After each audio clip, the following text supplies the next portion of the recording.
नमस्ते साथियों, आज हम सीखेंगे ईएलडी के बारे में। बहुत दोस्तों ने हमारे बात किया है कि साहब ईएलडी के बारे में कुछ बताइए, ईएलडी कैसे काम करता है, इसका वायरिंग कैसे होती है। यदि आपका ईएलडी है बराबर स्टेशन में तो इसका मतलब आपका स्टेशन का सारा केबल सही है, आपको मेजरिंग करने की ज़रूरत नहीं है, क्योंकि ईएलडी 24 घंटे और पूरे साल केबल को मेजर करता है। अब साल में एक बार करते हैं, ये हमेशा पूरे साल हर दिन हर घंटे हर मिनट मेजरिंग करते रहता है। सबसे पहले हम बात करेंगे इसका वायरिंग के बारे में, फिर बात करेंगे इसका फेल्यूर के बारे में, इसका और फेल्यूर के सोल्यूशन कैसे है, उसको ढूंढते कैसे है। इसमें देखिए 4 चैनल है, 1 2 3 4 है ना, 4 चैनल है। 1 नंबर चैनल रीडिंग बराबर बता रहा है 1 मेगा ओम। किसका है ये, इस पर ज़रूर राइटिंग लिखे है ना, चेक करके। 110 वोल्ट डीसी पॉइंट का है। यहाँ एक्चुअली दोस्तों 110 वोल्ट पॉइंट का ही है, ओनली ईआई है, तो इसमें 60 वोल्ट नहीं है। 60 वोल्ट का अलग से, 24 वोल्ट का अलग से डिटेक्शन दिया हुआ है। तो अभी यहाँ ये लाल जल रहा है, लाल जल रहा है। इसका मतलब जब पॉइंट ऑपरेशन होगा उस समय सप्लाई फील्ड पर जाती है उस केबल पर, पॉइंट वाले केबल पर, तो उस समय ये लाल आ गया है। अभी ये बराबर बता रहा है, तो ऐसा केस में इसको क्या करना है, रीसेट कर दीजिए, बराबर हो गया। राइट, रीडिंग बराबर है तो सही है। बाकी का रीडिंग चेक करना है दोस्तों, तो कैसे चेक करेंगे, तो उसके लिए चैनल दिया है।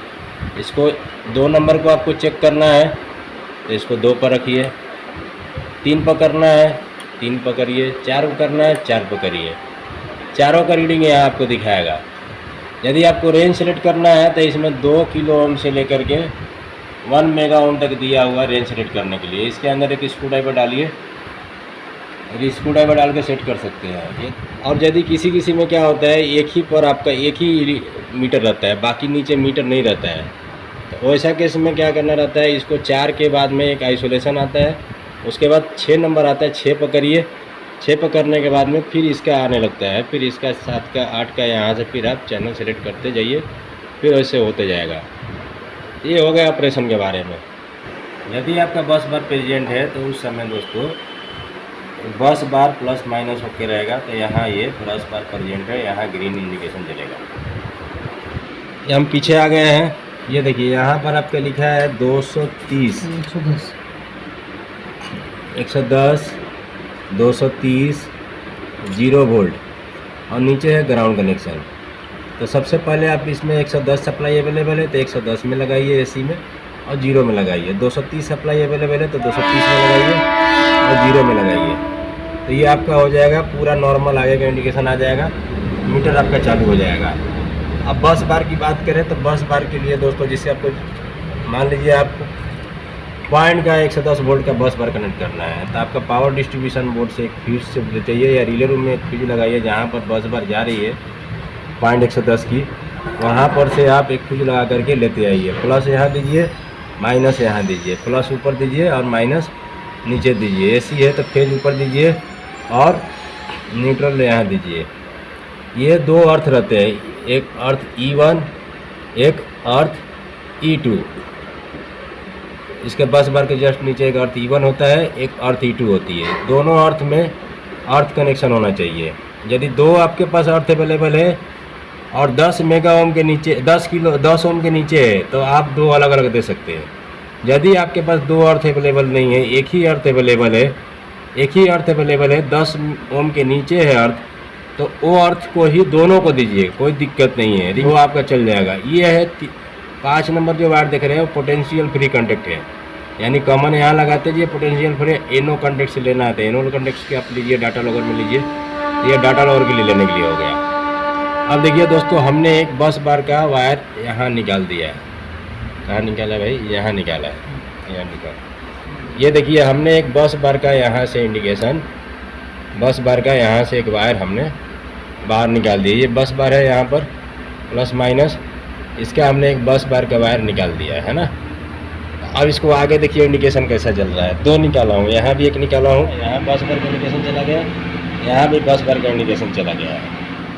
ठीक है, यदि आपका इस तरह के आ रहा है, इसका मतलब बस बार पूरा कनेक्ट करके रखे, लेकिन इस डब्बे को जो सप्लाई देते हैं यहाँ मीटर के पीछे 110 वोल्ट या 230, वो नहीं देंगे तो आपका पूरा इंडिकेशन नहीं जलेगा। लगा दो। इस तरह का इंडिकेशन क्यों आ रहा है, रेड रेड रेड? क्योंकि बस बार ग्रीन जल रहा है, बस बार प्रॉपर प्रेजेंट है ना। ऐसा लाल तभी आ सकता है जब आप जो इसकी सप्लाई शुरू में ऑन करेंगे तो इस तरह से लाल इंडिकेशन चलेगा, है ना। मीटर यदि आपका बस बार सब बराबर होंगे तो बराबर बताएगा, और नॉर्मल का इंडिकेशन नहीं जाएगा जलेगा, यानी कोई भी फेल्यूर रहेगा तो लाल इंडिकेशन जब जलेगा तब नॉर्मल का इंडिकेशन नहीं जलेगा। तो उस समय इस तरह से इसको दबा दीजिए, ये सब नॉर्मल वाला इंडिकेशन आ जाएगा, यानी नॉर्मल इंडिकेशन नॉर्मल सिचुएशन में जलेगा, ठीक है, अब नॉर्मल कंडीशन में ही जलेगा। अब हम सीखेंगे फेल्यूर के बारे में।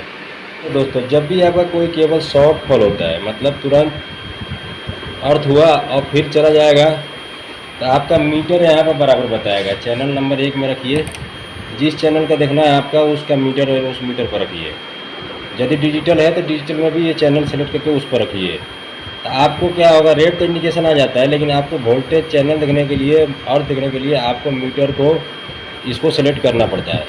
अभी हमने यहाँ सेलेक्ट किया, यहाँ 1 नंबर पर 1 नंबर लाल आ रहा है, लेकिन हमारा मीटर बराबर दिखा रहा है। इसका मतलब क्या हुआ, ये बार बार आ जा रहा है। इसका मतलब ये हो रहा है कि जब हमारा सप्लाई कनेक्ट होती है बाहर फील्ड में, ये पॉइंट का है, जब मास्टर जी पॉइंट ऑपरेट करते हैं तो उस समय अर्थ हो रहा है केवल। उसके बाद क्या हो रहा है, जैसे पॉइंट का ऑपरेशन बंद हो जाता है तो सप्लाई कट जाती है, हमारी मोटर की फील्ड की सप्लाई जाने वाली कट जाती है। तो उस समय क्या होता है, फिर ये 110 वोल्ट डीसी ओके दिखाता है, 1 मेगा ओम के ऊपर बता रहा है।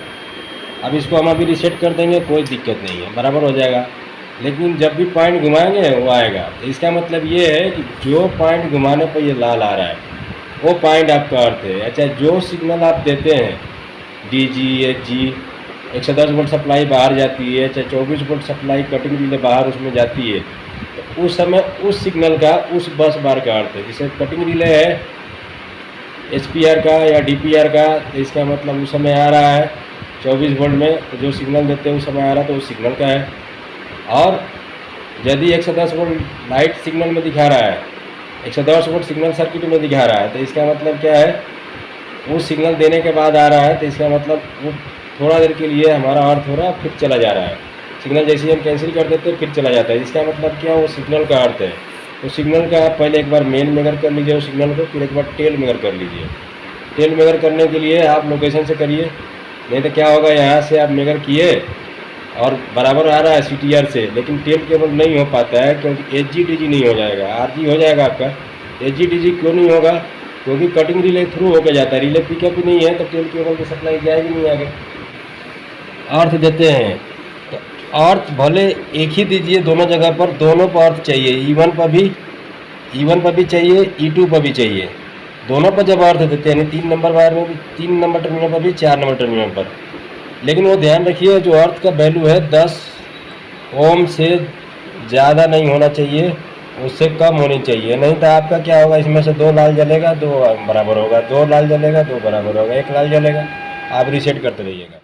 फॉल्ट 3 हिस्सों में हो सकता है। एक होता है, सबसे पहला होता है इक्विपमेंट साइड यानी IPS से निकल के आपका पावर डिस्ट्रीब्यूशन बोर्ड पर आता है, लिंक पर आता है, फिर सर्किट में जाता है। सर्किट रिले सर्किट पर जाता है, रिले सर्किट पर जाता है, वहाँ से CTR पर जाता है। ये दूसरा पार्ट्स हो गया। तीसरा पार्ट्स आउटडोर होता है। तो फॉल्ट 3 जगह में से कहीं भी हो सकता है, IPS में भी हो सकता है, रिले में भी हो सकता है, आउटडोर में भी हो सकता है। कभी कभी आप क्या करते हैं, आउटडोर का पूरा मेजरिंग कर लेते हैं। ये तो सबको मालूम ही रहता है कि हमको भाई अर्थ आ रहा है, ELD आ रहा है, तो हमको आउटडोर में केबल मेजरिंग करते हैं। तो CTR पर पूरा आप केबल डिस्कनेक्ट करते हैं, बारी बारी से हम मेजर करते हैं, अर्थ मिलता है उसको अटेंड करते हैं, है ना। लेकिन उसके बाद भी हमारा फॉल्ट नहीं निकलता है, तो आप पता करिए कि कहीं आप CTR पर कहीं और बस बार को सप्लाई तो नहीं दे रखे हैं। जो सप्लाई बस बार मान लीजिए 110 वोल्ट पॉइंट का है, DC है, और उसको कहीं हम और ELD को दे दिए कहीं, या किसी और चीज़ को दिए हैं, तो उसको भी मेजर करिए। हो सकता है उसमें अर्थ हो सकता है ना, इक्विपमेंट में।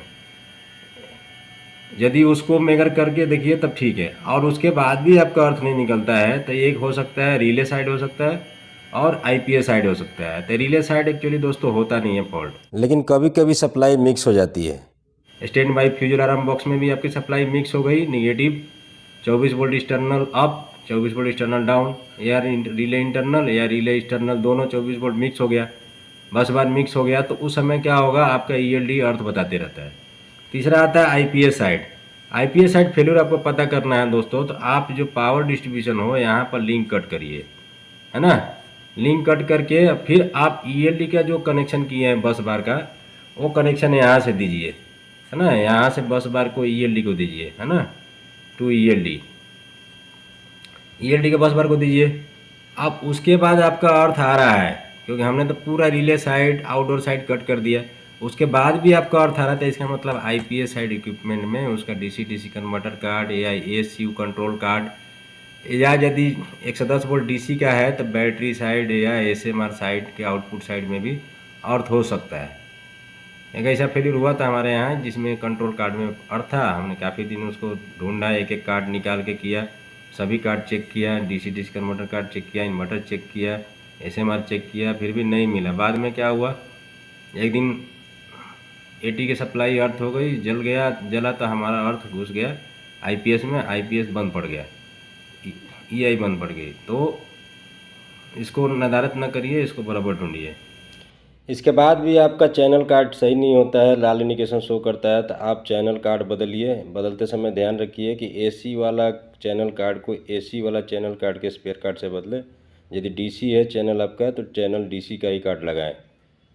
आज वीडियो में इतना ही दोस्तों, अगली वीडियो में समझेंगे कि सप्लाई मिक्स हो जाती है तो उसको हम कैसे ढूंढते हैं बल्ब के सहारे, या मल्टीमीटर से हम कैसे पता कर सकते हैं कि हमारा केबल अर्थ है। तब तक के लिए नमस्ते, मिलते हैं अगली वीडियो में। धन्यवाद दोस्तों।